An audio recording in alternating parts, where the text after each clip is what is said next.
Hello friends, welcome back to pure English home. আচ্ছা, তোমরা কি ইংরেজিতে কথা বলার সময় প্রায় কনফিউজড হয়ে যাও যে কোথায় এ বসবে, কোথায় এন বসবে, অথবা কোথায় দি বসবে? ডোন্ট ওরি, ইংরেজি গ্রামারের সবচেয়ে ছোট কিন্তু সবচেয়ে বেশি কনফিউজিং পার্ট হলো আর্টিকেলস। তাই আজকের এই ছোট্ট ভিডিওতে আর্টিকেলসের নাড়িভুড়ি সব পানির মতো সহজ করে ফেলবো। গ্যারান্টি দিচ্ছি, ভিডিওটি শেষ পর্যন্ত দেখার পর আর্টিকেলস নিয়ে যে একটা মনের ভয় আছে সেটা চিরকালের জন্য দূর হয়ে যাবে। তাহলে চলো শুরু করা যাক। সবার প্রথমে আমাদের জানতে হবে আর্টিকেল কী জিনিস। আর্টিকেল হলো এমন একটি শব্দ যা কোনো নাউনের আগে বসে বোঝায় যে এই জিনিসটি নির্দিষ্ট নাকি অনির্দিষ্ট। এটাই হচ্ছে আর্টিকেলস। আর্টিকেল সাধারণত দুই প্রকার হয়ে থাকে, একটা হচ্ছে ইনডিফিনিট আর্টিকেলস আর একটা হচ্ছে ডেফিনিট আর্টিকেলস।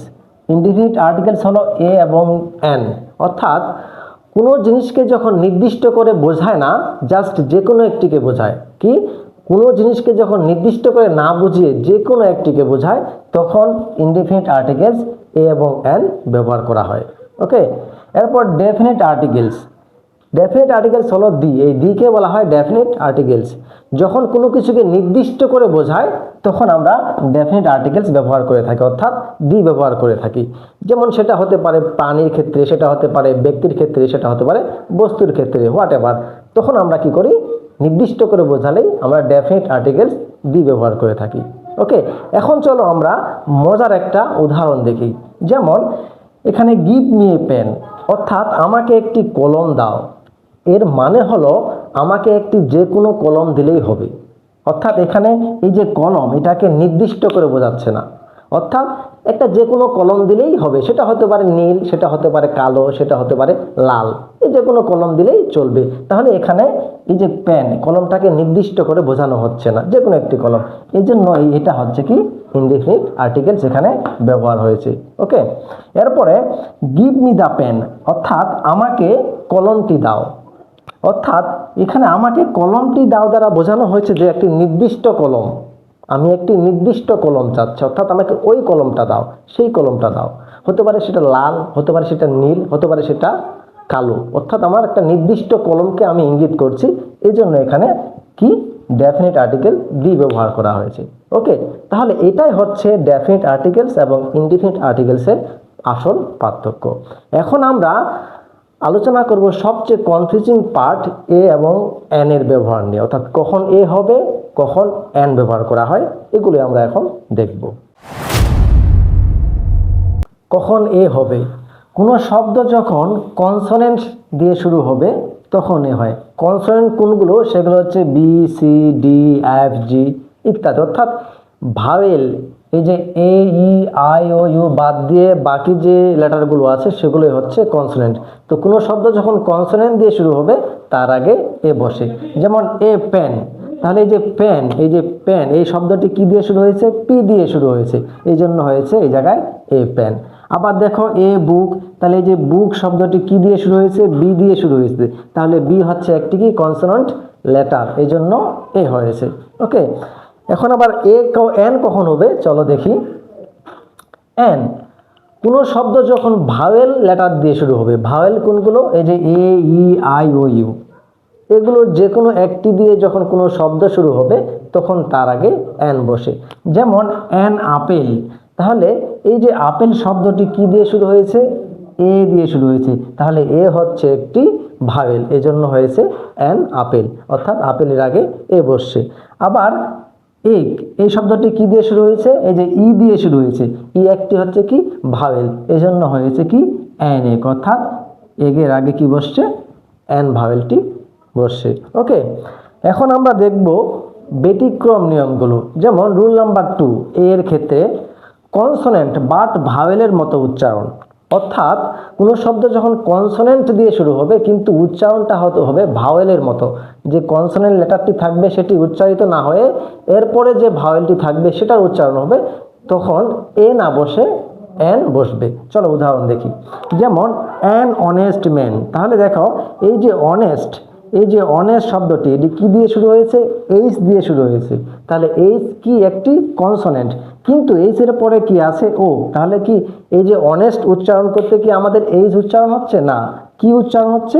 এইচটা বাদ দিয়ে ও উচ্চারণ হচ্ছে, অনেস্ট। অর্থাৎ এইচটা এই জায়গায় উচ্চারিত হচ্ছে না, এই জন্য এই জায়গায় কি বসছে? এ না বসে এন অনেস্ট হয়েছে। ওকে।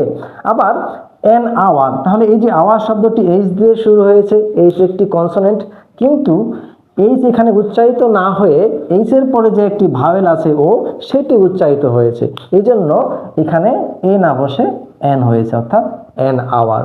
ক্লিয়ার? তাহলে আমরা ব্যতিক্রম নিয়মটা বুঝলাম যে কখন এন হবে, কখন এ হবে। ওকে।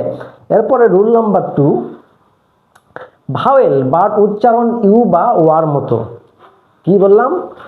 ভাওয়েল বাট উচ্চারণটা ইউ বা ওয়ার মতো হবে। এই যে ইউ বা ওয়ার মতো হবে, তখন এ না হয়ে এন না হয়ে এ হবে। যেমন ইউনিভার্সিটি, এই যে ইউনিভার্সিটি এই শব্দটি উচ্চারণ করতে কেমন হচ্ছে? ইউ এর মতো উচ্চারণ হচ্ছে, অর্থাৎ ইউনিভার্সিটির আগে কিন্তু ভাওয়েল আছে। ইউ একটি কি? এই যে ইউ হচ্ছে একটি ভাওয়েল, কিন্তু উচ্চারণটা কিসের মতো হচ্ছে? ইউ এর মতো। ইউনিভার্সিটি, ইউ আসতেছে উচ্চারণে, সেজন্য ওই জায়গায় এ না হয়ে এন না হয়ে এ ভাওয়েলটি বসেছে। ওকে। এরপরে ইউনিফর্ম, এই যে ইউনিফর্ম, এটাও কিন্তু এই ওয়ার্ডটি শুরু হয়েছে কি দিয়ে?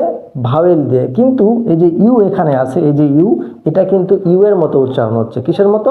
ইউ এর মতো উচ্চারণ হচ্ছে, এই জন্য এখানে কি হয়েছে? এ, এই ইউনিফর্ম।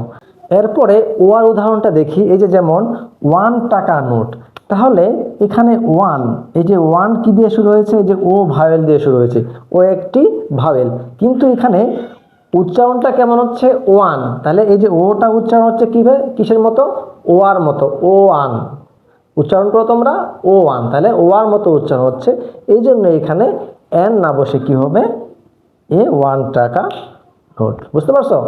এখন আমরা এর যে একটা ব্যতিক্রম নিয়ম আছে সেটা দেখব। যেমন রুল নাম্বার 3, সংক্ষিপ্ত রূপ, ডিগ্রি, পদ।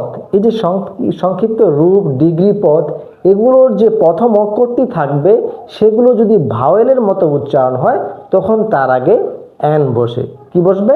এন। প্রথম অক্ষরটা যদি ভাওয়েলের মতো হয়, যেমন এম এ, এই যে এম এ, এটা হচ্ছে একটি কি?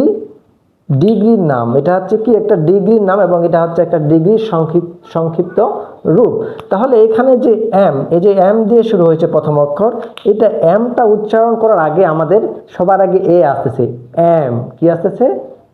এম। তাহলে এ আসতেছে আগে। তোমরা এমটা নিজে ট্রাই করো, উচ্চারণ করার চেষ্টা করো, দেখবা যে এ আসতেছে, এম, এ। এই জন্য এই জায়গায় কি হয়েছে? এন হয়েছে। ওকে। আবার দেখো এখানে বিএ, এটা হচ্ছে একটা ডিগ্রির সংক্ষিপ্ত রূপ। তাহলে এখানে আবার এ হয়েছে কেন? কারণ এই যে এখানে প্রথম অক্ষরটা বি আছে, এটা উচ্চারণ করতে আগে বি আসতেছে, বি, তারপরে ই আসতেছে, বিই। অর্থাৎ প্রথমে কি উচ্চারণ হচ্ছে? বি, তারপরে ই আসতেছে, সেজন্য এই জায়গায় কি হয়েছে? এন। অর্থাৎ যখন প্রথম উচ্চারণটা ভাওয়েলের মতো হবে, প্রথম অক্ষরের উচ্চারণটা ভাওয়েলের মতো হবে, তখনই এন হবে।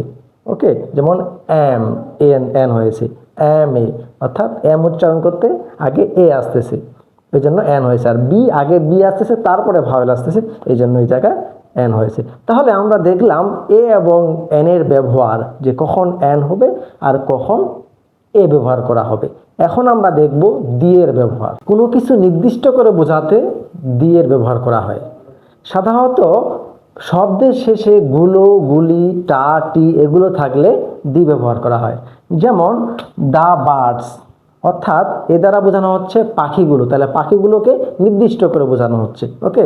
যেমন দা বু, বইটি, এ দ্বারা কি বোঝানো হচ্ছে? বইটি, তাহলে বইটিকে নির্দিষ্ট করে বোঝানো হচ্ছে। এরকম আরও অনেক হতে পারে, দা বয়েস, দা পেন, দা টেবিল ইত্যাদি। ওকে।